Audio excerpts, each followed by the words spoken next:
रानी दुर्गावती विश्वविद्यालय में कोविड-19 प्रोटोकॉल के सभी नियमों का पालन किया जा रहा है। विद्यार्थियों के शिक्षण सत्र सही समय पर पूरे हो सके, उसी को लेकर कुलपति द्वारा सभी कॉलेजों को निर्देश दिए गए हैं। समय पर रिजल्ट भी घोषित हो चुके हैं। कपिल देव मिश्र के कार्यकाल और उनकी कार्यशैली को देखते हुए उन्हें 2 बार जबलपुर विश्वविद्यालय का कुलपति बनने का सरकार ने अवसर प्रदान किया है। विश्वविद्यालय में दीक्षांत समारोह की तैयारियां भी की जा रही है, जिसके लिए राज्यपाल महोदय की आगमन अनुमति प्राप्त होने की प्रतीक्षा की जा रही है। और इन सभी मुद्दों पर जबलपुर ब्यूरो चीफ आशीष वात्रे द्वारा खास बातचीत की गई है। आप भी देखिए खास बातचीत के कुछ अंश। मैं आपका दोस्त आशीष वात्रे, वॉइस ऑफ राइट्स की खास कार्यक्रम एक मुलाकात में आज हम बात कर रहे हैं रानी दुर्गावती विश्वविद्यालय के कुलपति कपिल देव मिश्र जी से। दीपावली का त्यौहार आने को है और दीक्षांत समारोह भी होने वाला है। आइए जानते हैं, उनके विचार जानते हैं, बात करते हैं। बहुत बहुत स्वागत है आपका।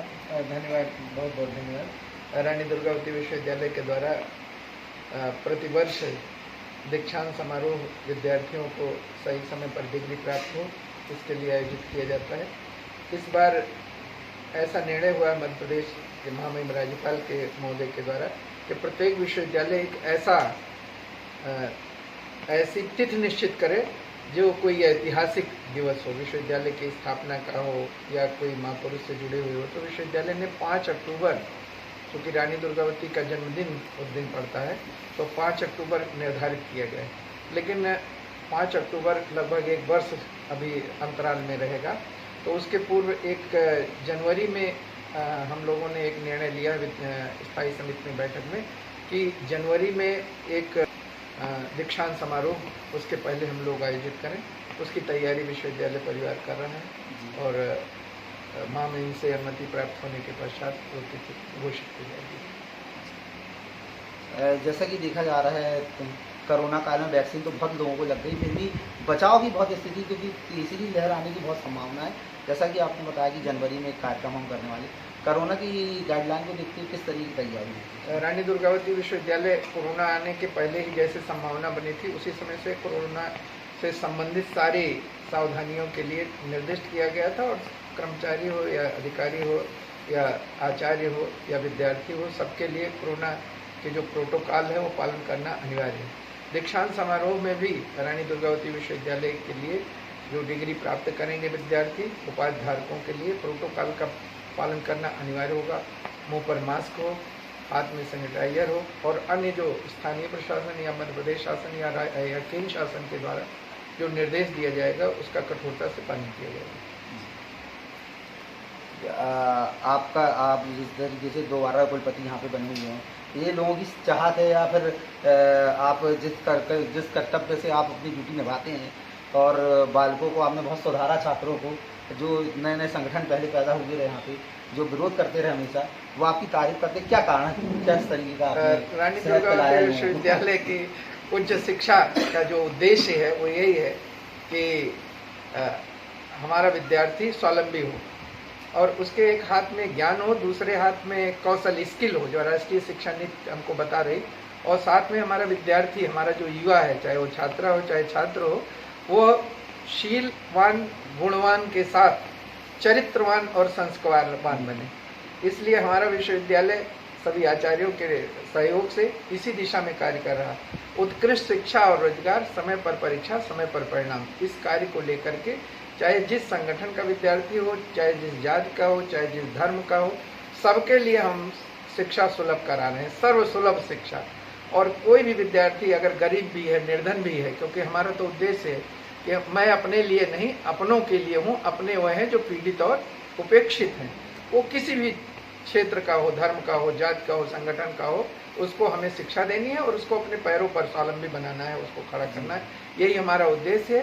तो इसलिए विद्यार्थियों के लिए ऐसा लगता है कि पहली बार कोई ऐसा कुलपति मिला हुआ है कि जो सबके लिए समान रूप से एक दृष्टि रखते हैं, तो सबकी चाहत, इसलिए मुझे लगता है यही कारण होगा।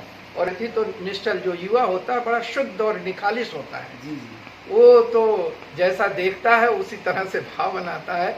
और इस देश की संपूर्ण राजनीति में जब परिवर्तन, जो आज़ादी का अमृत महोत्सव हम लोग मना रहे हैं, उस आज़ादी के अमृत महोत्सव में जो 75 वर्षों में हमने देखा है, हमारे स्वतंत्रता संग्राम जो सेनानी हुए, चाहे वीर हों चाहे वीरांगनाएं हों, उन लोगों की जो उम्र थी वो 18 से लेकर 25-26 जो युवाओं की होती वही रही है। तो युवा ही तो संपूर्ण व्यवस्था के परिवर्तन के वो धारक है, प्रवर्तक है, नेतृत्व करता है। तो उनकी शुद्धता, उनके निखालिसपन को मैं बार बार प्रशंसा का पात्र मानता हूँ कि वो ये बात कही गई कि जिस ओर जवानी चलती है उस ओर जमाना चलता है। तो उनकी चाहत और उनके ऊर्जा सही दिशा में लगे, यही अपना संकल्प है, यही अपनी वचनबद्धता है। बहुत अच्छे विचार हैं आपके। हम तो हमारा चैनल, हम तो चाहेंगे कि आप तीसरी बार भी कुलपति बने आगे, और एक हम चाहेंगे जो आपके विचार हैं वो हमारे दर्शकों तक एक संदेश के रूप में आप पहुंचाएं। क्या संदेश देना चाहेंगे? बस कोरोना संक्रमण का पालन करते हुए जो प्रोटोकॉल है उसका ध्यान रखते हुए हम सबको अपने दायित्वों का निर्वहन करना चाहिए, क्योंकि कोरोना अभी कहीं गया नहीं है, वो हमारे बीच में है। तो हम सबको ये लग करके ये ध्यान रखना है कि हमें अपनी ड्यूटी भी करना है, क्योंकि ड्यूटी इज़ ब्यूटी। ड्यूटी करते हुए कोरोना संक्रमण के प्रोटोकॉल का पालन करते हुए अपने कर्तव्यों का निर्वहन करें।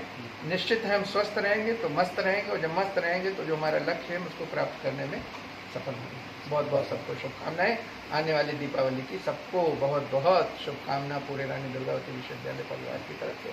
आप सबको भी ढेर सारी शुभकामनाएं। आज हमने विचार जाने कुलपति रानी दुर्गावती विश्वविद्यालय जबलपुर के कपिल देव मिश्र जी से, जिन्होंने बताया किस तरीके से छात्रों का उन्होंने मोह लिया, किस तरीके से उनके काम करे, जिससे कि आज वो संगठन जो विरोध करते रहे वो अलग किनारे खड़े हुए हैं। और हम आशा करते हैं उनके उज्ज्वल भविष्य के लिए। आशीष बाथरी के साथ Pankaj Vishwakarma. Voice of rights के लिए जबलपुर से आशीष बाथरी की रिपोर्ट।